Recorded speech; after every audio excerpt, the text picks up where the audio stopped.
नमस्कार, आर्ट भारत देख रहे हैं आप। मैं हूं दिवाकर विक्रम सिंह। प्रधानमंत्री नरेंद्र मोदी ट्रंप के आगे नहीं झुके और ट्रंप ने जो कहा था वो कर दिया। और रात 12 बजे से 50% टैरिफ प्रभावी हो जाएगा।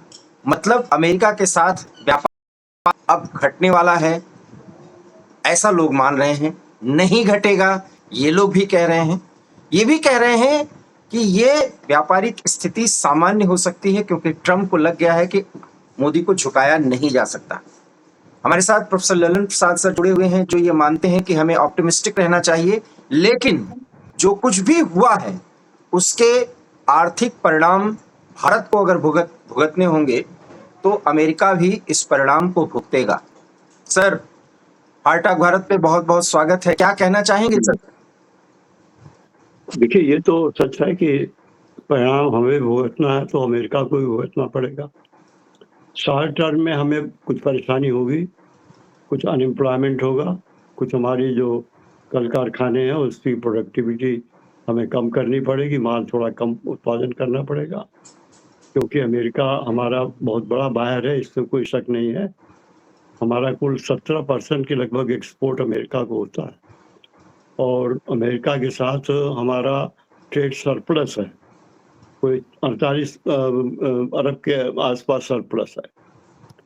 तो जो हम प्रोडक्ट्स अमेरिका को भेजते हैं उसमें बहुत से ऐसे प्रोडक्ट भी हैं, देखिए, जो जिस दाम पर हम उनको सप्लाई कर सकते हैं उस दाम पर और लोग नहीं सप्लाई कर सकते। अब जैसे फार्मास्यूटिकल प्रोडक्ट्स ले लीजिए, दवाएं अमेरिका में अगर सस्ती हैं तो हमारी वजह से हैं। अब वहाँ के लोगों को उसके ऊपर, दवाओं के ऊपर 1/4 टैक्स पड़ जाएगा और उनकी कीमत बढ़ जाएगी। तो जो 75 रुपीज़ का था वो 100 रुपीज़ का हो जाएगा। तो वहाँ पर जो बहुत सारे पदार्थ जो लोग आदी हो चुके हैं हमारे चीज़ों के, उनकी कीमतें बढ़ रही हैं और बड़ी तेज़ी से बढ़ी हैं। आपने देखा कि वहाँ टमाटर के दाम 3 गुना हो गए हैं और वहाँ के रेस्टोरेंट्स में टमाटर की रिसाइप्स लोगों ने कम कर दिए, क्योंकि उनका मार्जिन घट गया है। और बाकी कंज्यूमर प्रोडक्ट्स की भी प्राइसेस सब बढ़ गई हैं काफ़ी, और अमेरिका महंगाई बहुत तेज़ी से अमेरिका के अंदर बढ़ रही है। और जो टैरिफ इन्होंने लगा दिया अभी उसके डर से था, अब वो टैरिफ जब लागू हो गया तो चीज़ें वाक़ई और महँगी होगी, क्योंकि अगर हमें टैरिफ देना पड़ा तो हम उतना पैसा और चार्ज करेंगे प्राइस में। अब ये है कि अमेरिका ये सोचता है कि जैसे कुछ माल है, टेक्सटाइल का प्रोडक्ट है, जेम्स ज्वेलरी है या कुछ और हैंडीक्राफ्ट के प्रोडक्ट हैं, तो कुछ और देश है जैसे बांग्लादेश है और पाकिस्तान है, वियतनाम है और कुछ छोटे-छोटे देश हैं, इनको सप्लाई करेंगे। इनके ऊपर उन्होंने टैक्स जानबूझ से कम लगाया है। तो एक तरह से भारत के साथ तो दुश्मनी का व्यवहार है, ये पक्षपात किया है उन्होंने, ठीक है, लेकिन हम उसके लिए तैयार हैं। मेरे ख्याल से इसमें कोई बहुत घबराने की बात हमारी कंट्री को नहीं है, क्योंकि हमारा जो फॉरेन ट्रेड है वो हमारे टोटल जीडीपी का बहुत थोड़ा-सा है। हमारी इकॉनमी, डोमेस्टिक इकॉनमी अभी भी है और हमारा डोमेस्टिक मार्केट बहुत बड़ा है। कुछ फ़र्क पड़ेगा हमारे प्रोडक्ट्स पर, लेकिन कुछ तो एक देखिए जो बहुत चीज़ें लोग नज़रअंदाज कर रहे हैं, वो ये कि हमारे कुछ प्रोडक्ट्स प्रीमियम प्रोडक्ट्स हैं। अब जैसे जेम्स ज्वेलरी में, टेक्सटाइल्स में भी कुछ डिज़ाइन्स ऐसी हैं, कुछ कपड़े की क्वालिटी ऐसी है, ये छोटे-छोटे देश बांग्लादेश और ये वियतनाम वगैरह उसमें हमसे कम्पीट नहीं कर सकते। इनकी कीमतें वहाँ बढ़ेगी, लेकिन वहाँ इनके स्पेसिफिक बायर हैं, जो अपनी पसंद की चीज़ें लेंगे। तो वो जो धनी वर्ग अमेरिका का है उसके लिए तो कोई बहुत फ़र्क नहीं पड़ेगा। और जो प्रोडक्ट प्रीमियम प्रोडक्ट है वो खरीदेंगे। अब हमारी जो ज्वेलरी है, फर्सी जो जिस डिज़ाइन की ज्वेलरी हमारे जयपुर में बनती है या जो डायमंड ज्वेलरी वगैरह सूरत में बनती है, ये सब चीज़ें हैं, तो इनकी जो क्वालिटी है, इनकी जो डिज़ाइन है और इनकी जो मैन्युफैक्चरिंग प्रोसेस है, हमारे यहाँ एडवांस है कंपेयर टू दीज़ कंट्रीज़। तो हम जो प्रोडक्ट उन्हें सप्लाई करेंगे उसकी क्वालिटी और होगी, उसके प्राइस और होंगे। अभी भी उनके प्राइस उनसे डिफरेंट है जो और कंट्री सप्लाई कर रहे हैं। तो एक वर्ग तो कंज्यूमर का अमेरिका में ऐसा है जो बावजूद टैरिफ के हमारी प्रोडक्ट्स खरीदेगा। अच्छा, तो वहाँ दूसरा का वर्ग ये उच्च है, वर्ग होगा सर, वहाँ का उच्च वर्ग होगा। हालांकि हमसे तो पर कैपिटा इनकम वहाँ सबकी ज्यादा ही है। सबकी ज़्यादा है, हमसे तो पर कैपिटा इनकम उनकी बहुत है।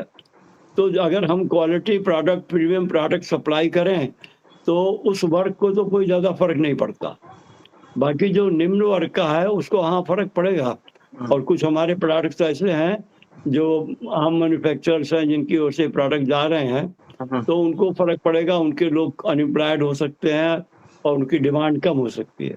तो अब इसके लिए हम अल्टरनेटिव मार्केट ढूँढ रहे हैं और ऑलरेडी देखिए साउथ अमेरिका के जो कंट्रीज़ हैं, ब्राज़ील है, चिली है, मेक्सिको है, इन सब कंट्रीज़ के साथ हमारे ट्रेड रिलेशन बढ़ेंगे बहुत तेज़ी के साथ। ऐसे ही कुछ अफ्रीकन कंट्रीज़ हैं, वहाँ भी बढ़ेंगे। अब जैसे टेक्सटाइल प्रोडक्ट्स हैं, अफ्रीका वगैरह में भी इसका बहुत बड़ा मार्केट है और अगर हम उसको एक्सप्लोर करें और जो हमने शुरू कर दिया, तो हम कुछ हद तक इसको कंपेंसेट कर लेंगे। थोड़ा बहुत लगेगा और देखिए कोई भी परिवर्तन होता है या कोई मुसीबत आती है तो एक दिन में तो नहीं चली जाएगी। कोई परिवर्तन एक दिन में तो नहीं हो जाएगा। 2-4 महीने हमें ट्रबल में रहेंगे इस मामले को लेके, लेकिन फिर एस्टेब्लिश हो जाएँगे। और फिर देखिए अभी जो लेटेस्ट न्यूज़ आई है कि मिनिस्ट्री बहुत सीरियसली कंसीडर कर रही है कि जो छोटे व्यापारी हैं, एक्सपोर्टर्स हैं और मैं यही लघु सवाल उद्योग करने वाला चलाने वाले हैं, उनको कंपेंसेट कैसे किया जाए? जी, जी। तो उनके ऊपर जो लोन वगैरह है उसको फिलहाल उसको पोस्टपोन कर देंगे या माफ़ कर देंगे, उनको और लोन देंगे और जो एम्प्लॉयमेंट के लिए कुछ और अल्टरनेटिव ढूँढेंगे और अल्टरनेटिव मार्केट ढूँढेंगे। तो इस प्रोसेस में वक़्त लगेगा, इसमें संदेह नहीं। कोई हमारा 40 से 50 अरब के बीच में नुकसान होने का उम्मीद है, जो अभी एस्टिमेट लगाया जा रहा है। जी। लेकिन मुझे लगता है कि ये ओवर एस्टिमेट है, क्योंकि मैंने जैसे कहा कि हम ये काउंट नहीं करेंगे जो हमारे प्रीमियम प्रोडक्ट्स वगैरह हैं, उनकी डिमांड पर क्या इफ़ेक्ट होगा।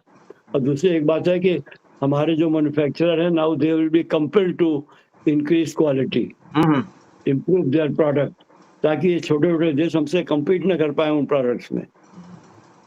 और जहाँ तक अमेरिका ये जो सोच रहा था कि एग्रीकल्चरल प्रोडक्ट्स इंडिया में बेचेगा और वेरी इंडिया का मार्केट कैप्चर करेगा, तो भारत सरकार ने बड़ा स्पष्ट कर दिया मोदी जी ने और ये सही भी है कि हम अपने फार्मर्स की, फिशर्समैन की, अपने ग्वालों की और गाय पालने वालों की, दूध काम करने वालों की, इनको हम सफ़र नहीं करने दे सकते। चाहे हमें उसकी प्राइस देनी पड़े और हम वो प्राइस देने को तैयार हैं, हमारी इकॉनमी इस योग्य है कि हम कर सकें। देखिए बावजूद टैरिफ बढ़ा देने के S&P और जो इंटरनेशनल एजेंसीज़ हैं, उन्होंने भारत की रेटिंग बढ़ा दी है। माइनस BB से BB भी कर दिया है और लगभग सभी एजेंसीज़ और वर्ल्ड बैंक है, IMF है, सब ने जो भारत की जो प्रोग्रेस है, GDP रेट है, वो किसी ने कम नहीं किया है। बावजूद इस सबके कोई मामूली 0.1% कुछ घटाया हो, उससे ज़्यादा कोई फ़र्क नहीं पड़ता। तो जो एस्टिमेट इन्होंने लगाया। अच्छा, दूसरी बात ये थी कि जो अमेरिकन इकोनॉमिस्ट है जेफरी का अभी स्टेटमेंट आया है कि अमेरिका बहुत बड़ी गलती कर रहा है और इसका अमेरिका को बहुत बड़ा प्राइस देना पड़ेगा। और उन्होंने यहाँ तक कहा कि ये तो बड़ा विध्वंसकारी स्टेप है जो ट्रंप ने लिया है, क्योंकि इससे अमेरिका पर भारत का विश्वास खत्म हो जाएगा। भारत अमेरिका को अब जल्दी ट्रस्ट नहीं करेगा और वो अपनी नीतियां बदलेगा अपने हिसाब से। ये तो निश्चित बात है सर, ये तो निश्चित बात है। 2-3 सवाल हाँ। बहुत महत्वपूर्ण हैं, जो सबसे जी। ज़्यादा इफ़ेक्ट पड़ेगा क्योंकि आप आर्थिक मामलों के जानकार हैं।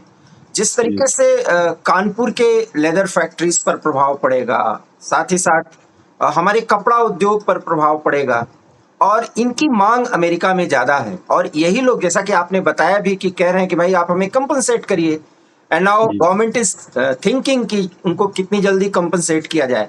4 से 6 महीने समय लगेगा, हम अपने आप को स्टेबलाइज़ करेंगे। सवाल ये है कि और सेक्टर्स की हम कितनी जल्दी पहचान करें और उससे जुड़े लोगों को, क्योंकि इससे अगर बेरोजगारी की स्थिति पैदा होगी तो सरकार के खिलाफ एक माहौल तैयार होगा और ट्रम्प ऐसा चाहते हैं सर, क्योंकि अमेरिका के जो राजदूत नियुक्त हो रहे हैं उनका काम ही है किसी देश की सरकार को गिराना, डिस्टेबलाइज करना, जो देश में नियुक्त किए गए हैं।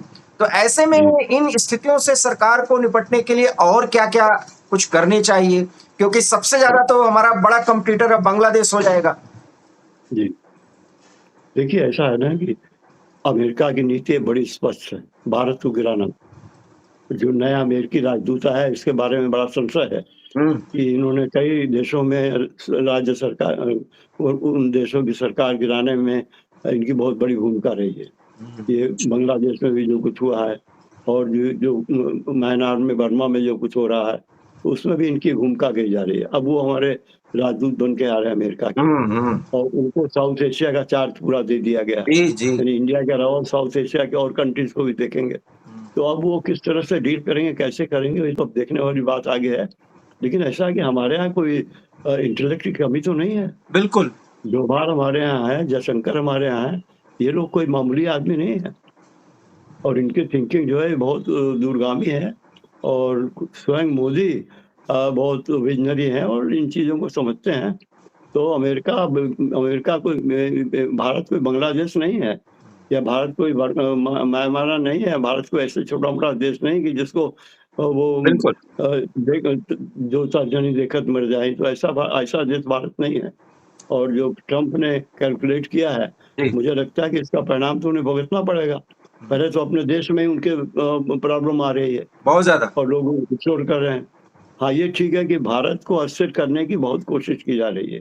और देखिए हमारे यहाँ कुछ नेता ऐसे हैं, तो ट्रंप ने कहा कि भारतीय इकॉनमी मर गई, तो वो भी कहने लगे भारतीय इकॉनमी मर गई। सर, इस अब पे कौन से एक देश सवाल में है। भारतीय इकॉनमी मर इकोनॉमी गई? तो इंडिया वो की नहीं मरी है, क्योंकि फ्रांस के राष्ट्रपति ने बोल दिया है कि हम मुक्त व्यापार के लिए बातचीत कर रहे हैं, और जर्मनी के उप राजदूत ने बाकायदा ये बोला है कि जीरो टैरिफ की स्थिति हमें बनानी चाहिए। और जी। उन्होंने एक बहुत बड़ी बात की है, यूरोपीय यूनियन और भारत के बीच मुक्त व्यापार संधि हो जाएगी दिसंबर तक। तो हमने तो अल्टरनेट इतने अच्छे तैयार कर लिए हैं, हमको बहुत ज्यादा त्वरित एक्शंस लेने होंगे, ऐसा लगता है। बिल्कुल। देखिए यूनाइटेड किंगडम के साथ जो हमारा भी समझौता हुआ है, जी, जी। ये बड़ा ऐतिहासिक समझौता है। बहुत से पदार्थ जिस पर 90% टैरिफ था, वो 10% पर आ गए हैं। तो इस तरह के मार्केट तो हमारे लिए खुलेंगे अब। टेक्सटाइल प्रोडक्ट का भी, जेम्स ज्वेलरी का, ये सब लेदर प्रोडक्ट का भी इंग्लैंड में भी मार्केट अच्छा है। और उसके साथ धीरे-धीरे यूरोपियन कंट्रीज भी इस बात को रियलाइज़ कर रहे हैं। जैसा अभी आपने कहा, ठीक कहा कि यूरोप के साथ जो हमारा समझौते की बात चल रही है, अगर ये मैटेरियलाइज़ हो गया तो बहुत बड़ा फ़र्क पड़ने वाला है। अब देखिए इस वक़्त स्थिति है कि दुनिया के 26 देश ऐसे हैं जो हमारे साथ एफटीए करना चाहते हैं, फ्री ट्रेड एग्रीमेंट करना चाहते हैं। जी, जी। और 26 देशों के साथ हमारी बात शुरू हो चुकी है, और वो प्रोसेस में है सारी चीज़ें। तो ये प्रोसेस थोड़ा टाइम तो लगेगा, लेकिन इन देशों के साथ अगर हो गया, इसमें साउथ अमेरिका के बहुत से कंट्रीज़ हैं, कुछ एशिया के हैं, कुछ अफ्रीका के हैं, और यूरोपियन यूनियन है, यूरोप के बहुत सारे कंट्रीज़ हैं। तो इन सब का फ़र्क पड़ेगा, और जब ये एग्रीमेंट हो जाएँगे, तो ये बहुत मार्केट जो खाली अमेरिका पर हमारी डिपेंडेंस बहुत ज़्यादा है, वो कम हो जाएगी। और मैं समझता हूँ हमारे लिए एक अवसर भी है ये, क्यों हम एक कंट्री के ऊपर डिपेंड हैं। इसके और अमेरिका ये के जो ऊपर बहुत अवसर ज़्यादा डिपेंडेंस हमारी कम हो तो अच्छी है। कम से कम हम ये एक मौका मिला है हमें कि अपने आप को हम ठीक करें। और मोदी जी जो कह रहे हैं वो ठीक कह रहे हैं कि हम अपने आप को हमारी इकॉनमी कोई इतनी मामूली इकॉनमी नहीं है, दुनिया की तीसरी इकॉनमी होने जा रहे हैं हम साल 2 साल के अंदर। और आज स्थिति ये है कि अभी प्रधानमंत्री ने अपने एक स्टेटमेंट में कहा था कि वर्ल्ड बैंक वगैरह सारी संस्थाएं मानती हैं कि इस समय वैश्विक ग्रोथ में 20% कंट्रीब्यूशन भारत का है। बिल्कुल। वैश्विक आर्थिक व्यवस्था के ग्रोथ में भारत का कंट्रीब्यूशन 20% है। तो ऐसे देश को अमेरिका अब नकार नहीं सकता। अभी भारत पहले वाला भारत नहीं है, जो निक्सन के और आइजनहावर के टाइम का भारत था, या जो ओबामा के टाइम का भारत था। ये भारत दूसरा है, और इस भारत का नेतृत्व बदल चुका है। और इस भारत का जो नेतृत्व है बहुत दृढ़ प्रतिज्ञ नेतृत्व है कि जो फैसला हम लेंगे उस पर अमल करेंगे। और देखिए अमेरिका के लाख कहने के बावजूद अभी कहा जा रहा है कि 4 बार मोदी को फोन आया, उन्होंने बात नहीं किया। अभी बात सच है या झूठ है, लेकिन फिर भी कम से कम ये तो दिखाता है ना कि मोदी के अंदर गट्स है। बिल्कुल। सर, ये 30 अगस्त इसी से जुड़ा हुआ, क्योंकि राजनीतिक मुद्दे पर हम आपका दिल कर रहा है, लेकिन हम तो आपसे अर्थ के बारे में जानना चाह रहे हैं, इसलिए ज्यादा से ज्यादा हम सोच रहे हैं वो बातें निकाल लें आपसे। 30 अगस्त को मोदी जी जापान पहुंच रहे हैं, उसके बाद एससीओ समिट में त्यांजिंग चीन पहुंच जाएंगे वो, और वहां पर रूस के राष्ट्रपति और सी जिनपिंग से उनकी बातचीत होगी। निश्चित रूप से एक अल्टरनेट इकोनॉमी सिस्टम पर उनसे बातचीत होनी है। क्या ये जो परेशानी खड़ी हुई है भारत के सामने, आने वाली तो चीन के सामने भी है, क्योंकि उन्होंने तो कह दिया है ट्रंप ने कि हम तो चाहें तो 1 मिनट में सब गड़बड़ कर दें। ये अहंकारी व्यक्तियों के मन में ऐसी बातें होती हैं। सवाल ये है कि जो अल्टरनेट अब भारत और चीन या रूस खड़ा कर सकते हैं, ये जो समस्या आई है, क्या उसको कुछ समायोजित किया जा सकता है? अब देखिए हो रहा है ऑलरेडी। अब जापान की बात आपने चर्चा की, जापान ने $68 बिलियन का एड प्रस्तावित किया है भारत के लिए, जो पहले का था उसका डबल कर दिया। अभी हाल ही में उनके प्राइम मिनिस्टर का स्टेटमेंट आया है। तो एक तो बहुत बड़ा इन्वेस्टमेंट जापान से भारत में आ रहा है। दूसरी बात ये कि जो अब ये चीन में प्रधानमंत्री जा रहे हैं, जहाँ पुतिन भी होंगे और चीन के प्रधानमंत्री भी होंगे, तो कुछ बातें तो ऐसी होंगी। एक सबसे बड़ी चीज जो अब घट रही है और जिसकी वजह से ट्रम्प बौखलाए हुए हैं, वो है डॉलर की प्रभुसत्ता खत्म हो रही। ऑलरेडी देखिए ब्राजील तैयार हो गया इस बात के लिए, ब्रिक्स कंट्री इस बात के लिए तैयार हो गए हैं कि हम अपनी लोकल करेंसीज में ट्रांजैक्शन शुरू करेंगे। सोवियत रशिया ने कह दिया ऑलरेडी, और रूस ने तो यहाँ तक कह दिया है कि जो माल आप अमेरिका भेजते थे आप हमारे यहाँ भेजिए, बिल्कुल हम रुपये से पेमेंट की व्यवस्था करेंगे। अगर ये बात पक्की हो गई कि रुपये से पेमेंट होगा या ट्रांजैक्शन लोकल दोनों करेंसीज के थ्रू हो जाएगा, तो डॉलर की प्रभुसत्ता खत्म हो जाएगी।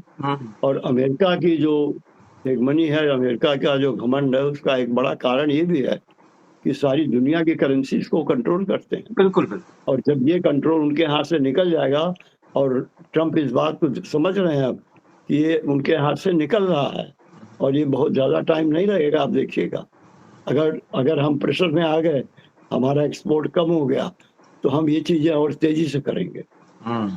और देशों के साथ भी हम कहेंगे लोकल करेंसी में माल हम तुम्हें सप्लाई करेंगे। तो इसका सर, असर तो होना ही है। चलते चलते दो बातें जानना, चूंकि आपके मुंह से वो बात निकले कि आप आर्थिक मामलों के जानकार हैं, क्या इकोनॉमिक एक्टिविटीज अब चलेंगी आज रात के बाद? पहली बात। और दूसरी बात, क्या सुझाव है आपकी तरफ से कि सरकार ये करे? हार्ट टॉक भारत के माध्यम से अगर एक बात सरकार तक पहुंचे, तो ये देश के लिए कुछ हमारा भी कंट्रीब्यूशन होगा, हमारा और आपका। देखिए, पहली बात तो यह है कि बहुत गंभीरता से सरकार को इस पर विचार करके प्लान करना है। अभी लेटेस्ट न्यूज़ आई है कि मीटिंग्स चल रही है मिनिस्ट्री में कि क्या-क्या स्टेप लिए जाएँ। तो पहली बात तो यह है कि हम अपने किसानों में, फिशरमैन में, ग्वालों में एक विश्वास पैदा करें पूरे देश में कि आपकी हित की हम पूरी रक्षा करेंगे, चाहे हमें जो भी प्राइस देना पड़े। अभी किसान संघ ने भी मांग किया है, आपने देखा होगा कि वो कह रहे हैं कि अमेरिका के आगे भारत न झुके, क्योंकि हम लोगों का बहुत बड़ा नुकसान होगा। पहली बात तो ये कि जनता के अंदर हमें विश्वास पैदा करना है कि हम आपके साथ हैं और आपके हितों के लिए ही हम लड़ेंगे, करेंगे। दूसरी बात यह है कि जो छोटे उद्योग हैं, इनको हमें कायम रखना है और इनको फाइनेंशियल एड भी देनी पड़ेगी तुरंत, ताकि ये समझ जाएं जो इनके ऊपर लोन है, और सारे उद्योग लोन पर चलते हैं, आपको पता ही है। तो वो लोन फिलहाल तो हम स्टे कर देंगे, उसमें कमी कर, उसमें और लोन उनको देंगे और पैसे देंगे ताकि वो सस्टेन कर सके। दूसरा ये है कि कुछ अल्टरनेट एम्प्लॉयमेंट की बात भी हमें करनी पड़ेगी। जो अगर कोई 10-1 लाख लोगों के अनएम्प्लॉय होने की बात चल रही कि इसका इमीडिएट जो इम्पैक्ट होगा, तो इनको और किन चीज़ों में लगाया जा सकता है। इसके लिए एक तरीका तो ये है कि जो इंफ्रास्ट्रक्चर पर हम इतना पैसा खर्च कर रहे हैं, तो उसमें अधिक से अधिक स्किल्ड लेबर को इंफ्रास्ट्रक्चर में ले जाएं और उनको काम दें अपने शहरों में। अब जैसे देखिए, स्मार्ट सिटी की बात जो इतने दिनों चल रही है, वो प्रोसेस बहुत तेज नहीं है, उसको हम क्यों ना तेज करें। छोटे-छोटे शहरों में एम्प्लॉयमेंट के एवेन्यूज क्रिएट करें, ताकि ये जो छोटे-छोटे उद्योग हैं, तो इनके वर्कर जो वहाँ से हटें, तो इनको वहाँ पर काम मिले। तो ये अल्टरनेटिव सरकार को सोच के बड़ी गंभीरता से तुरंत इस पर स्टेप लेना है कि अनएम्प्लॉयमेंट की स्थिति न हो, क्योंकि अगर अनएम्प्लॉयमेंट हुआ तो थोड़ी अराजकता तो होगी। और ऑलरेडी ऐसे एलिमेंट हमारे देश में हैं जो चाहते हैं और करना चाहते हैं, उनको इस बात के लिए फाइनेंस हो रहा है, सब कुछ हो रहा है। तो सरकार को बहुत गंभीरता से बात लेनी चाहिए। अच्छा, दूसरी बात ये है कि हमारे जो इंडस्ट्रियलिस्ट हैं, हमारे जो मैन्युफैक्चरर्स हैं, जी। उनको भी अपनी प्रोडक्ट की क्वालिटी पर विशेष ध्यान देना होगा। क्योंकि जैसा मैंने कहा कि अमेरिका और यूरोप का मार्केट प्रीमियम प्रोडक्ट्स का मार्केट है हुँ, और बाकी जो छोटे-छोटे देश हैं, उनका प्रोडक्ट उनके यहाँ कम क्वालिटी की चीज़ भी चल सकते हैं। तो अगर हम अपनी चीज़ इतना बना दें कि हमारी चीज़ के बगैर उनकी संतुष्टि न होने कंज्यूमर की, तो खरीदेंगे वो। बिल्कुल। तो इसका इम्पैक्ट तो होगा और लॉन्ग टर्म भी होगा। शॉर्ट टर्म में कोई बहुत घबराने की स्थिति नहीं है। बाकी ये है कि अनएम्प्लॉयमेंट और थोड़ा फाइनेंशियल एड इसके ऊपर गवर्नमेंट को तुरंत ध्यान देना पड़ेगा। बहुत-बहुत धन्यवाद प्रोफेसर सर, आपने जो बात बताई है निश्चित रूप से इसका असर पड़ेगा और सरकार भी आपके दिए सुझावों पर ज़रूर विचार करेगी। हार्टक भारत अपने इस पूरे कन्वर्सेशन को ज़रूर ज़्यादा से ज़्यादा लोगों तक भेजने की कोशिश करेगा और ये काम वो दर्शक कर सकते हैं और इसको शेयर कर सकते हैं हमारे इस वीडियो को, क्योंकि प्रोफेसर सर ने जो सुझाव दिए हैं वो तात्कालिक तौर पर अगर माने जाएंगे तो अमेरिका ने जो चोट पहुंचाई है उसको हम बहुत जल्दी टैकल कर पाएंगे, अन्यथा कुछ मुश्किलें आ सकती हैं। बहुत बहुत धन्यवाद सर। नमस्कार।